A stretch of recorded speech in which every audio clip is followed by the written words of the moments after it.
Hello, everyone, and welcome to our Essential Tremor Virtual Education Forum. My name is Patrick McCartney. I'm the Executive Director of the International Essential Tremor Foundation. Today, we're going to be hearing from Dr. Sharief Taraman, who will be discussing a new assistive device treatment option for essential tremor called the Move D. So, before we get started, want to thank our corporate partners, Medtronic, Sage Therapeutics, Jazz Pharmaceuticals, Cala Health, Boston Scientific, Praxis Precision Medicines, and Allevion Therapeutics. Their support allows us to provide these webinars and our podcast series. So I'd like to introduce our speaker, Dr. Sharief Taraman. Dr. Taraman is the former Division Chief of Pediatric Neurology at Children's Health of Orange County. He is also the CEO of Cognoa, Inc., which is using artificial intelligence to diagnose and treat neurodevelopmental and neurobehavioral disorders early to help children reach their fullest potential. He received his MD from Wayne State University and did his residency and fellowship training at the Children's Hospital of Michigan. So, Dr. Taraman, welcome and thank you for joining us today. Thank you for having me, Patrick. So you're probably wondering, what is a pediatric neurologist doing talking to you about essential tremor? And the beauty of what I'm going to share with you is actually inspired from a young man named Dylan, who had ataxic cerebral palsy and came to us at the hospital and said, I need an Iron Man suit. And we'll see some videos of what he was pitching for us. And so we used some principles called human design principles. And this is to really create new devices based on what user needs are. And I'm actually wearing the brace here, and I wanted to show it to you all. But he actually helped design this and do it in a way that really met his needs, because he felt like the things that were out there for him really didn't work. And so the story essentially is that wearing my clinical hat and my academic hat at the University of California, Irvine, we recruited biomedical engineering students to work with him and design a new brace. And really the fundamentals of it were to try and address the challenges of existing products.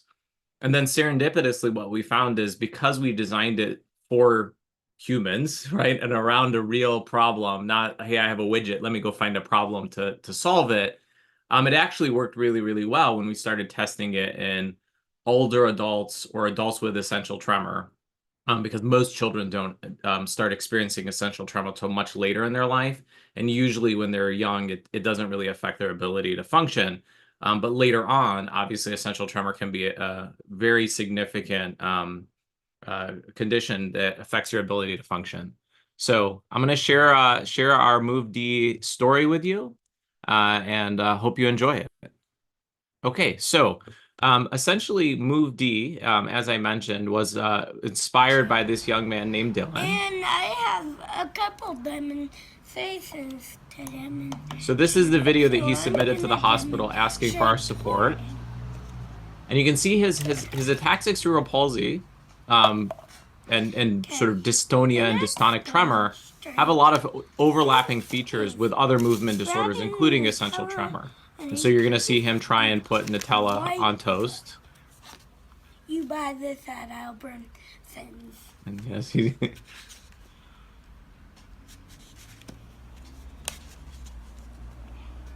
So over about the course of a year, Dylan worked directly with myself and the biomedical engineering students, and Amy Moss, who's an occupational therapist, to really try and develop and create something that would really meet his needs, because obviously I couldn't make him an Iron Man suit.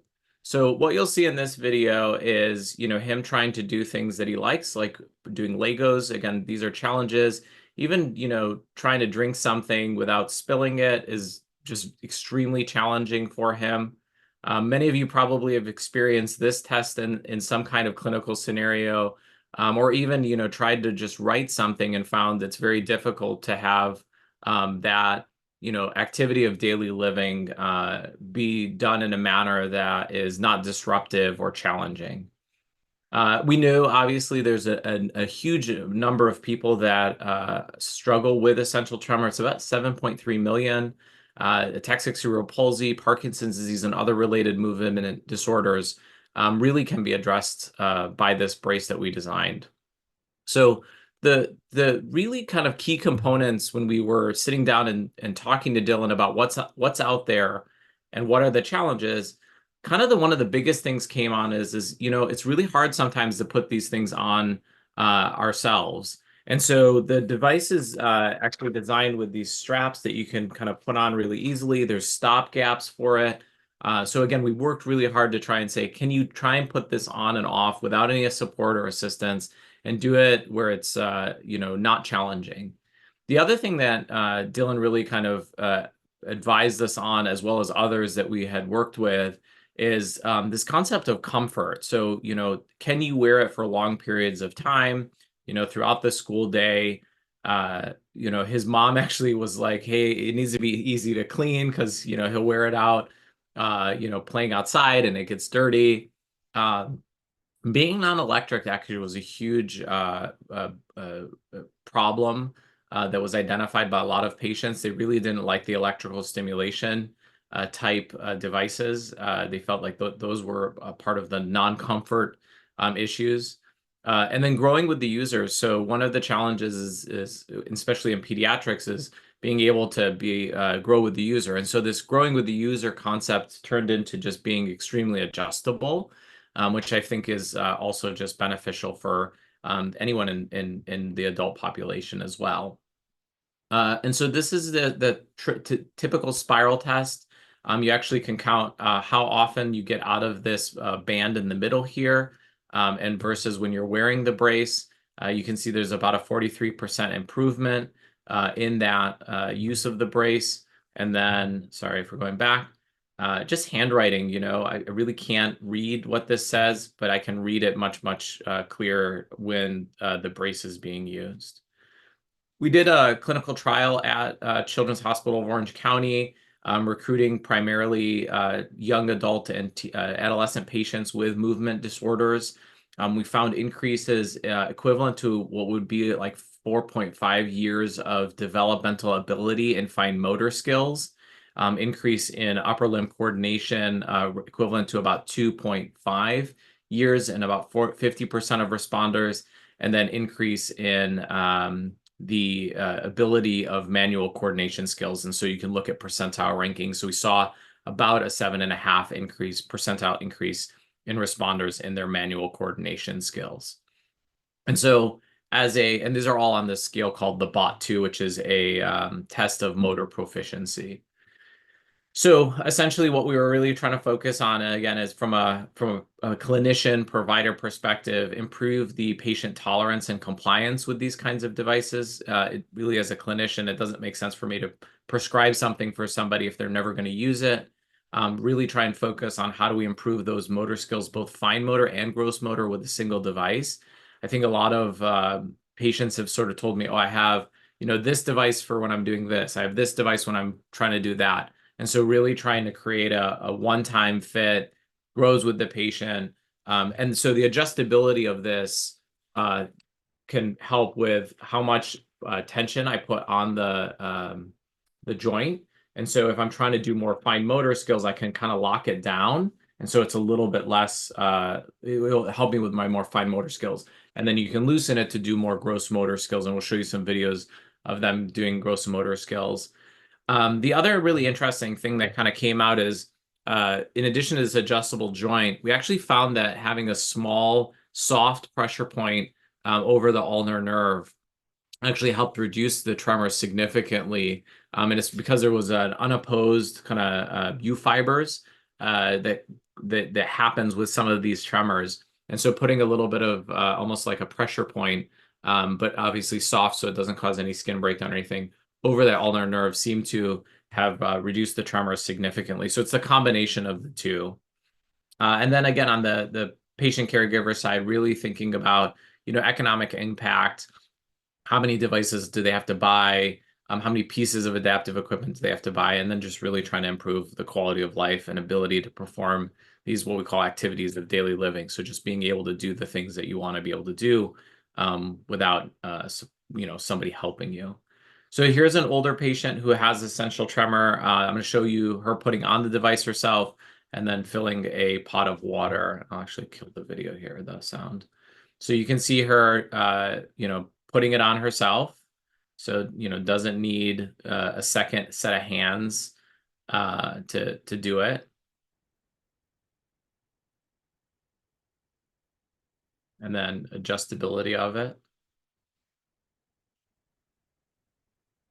So just kind of setting it to what you want. And here's her doing her spiral test.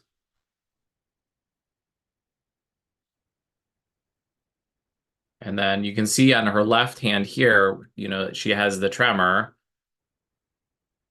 And then she'll actually change out her hands.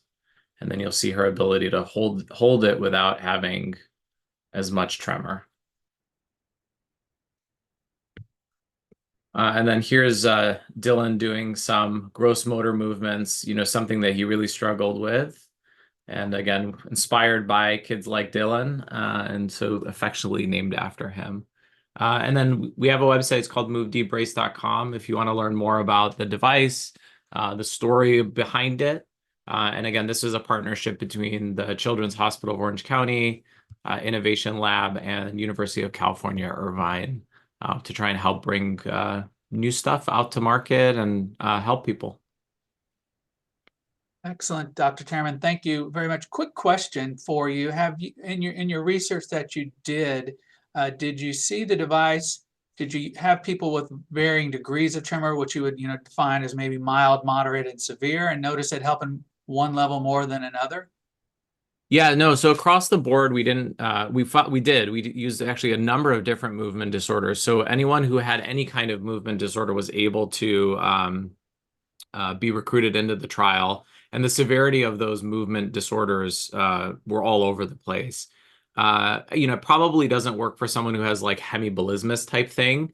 But regardless of the degree, severity, or frequency of the tremor, we saw improvements for those patients that responded in in those fine motor, gross motor, movement type percentiles on the bot. Excellent. And can you tell us again the website? So if someone wanted to find out more information about MoveD, how would they get in touch with y'all? movedbrace.com. movedbrace.com. Awesome. Well, Dr. Taraman, thank you for taking the time to talk with us today. We really appreciate it. It was great information on the MoveD. We hope everyone found this presentation helpful and maybe you learned something new today. You can also find out more information and a link to the MoveD website on the IETF website under the resources tab and Living with ET under assistive technology. So if you have any questions regarding essential tremor, please visit the IETF website at essentialtremor.org, or you can call us toll free at 888-387-3667. And finally, if you are a donor to the IETF, we thank you for your support. If you aren't currently a donor, we hope you consider a gift to help us continue the work we do, promoting ET awareness, education, support, and research. So we plan on hosting a variety of virtual ET education events in the upcoming months. So look for notices of these events in your Tremor Talk magazine, your Tremogram e-newsletter, our social media, and our website. So thank you, everyone, again, for joining us today. Thank you, Dr. Taraman, for joining us and sharing that information. Thank you very much. Have a great day. Great. Hope everyone has a great day.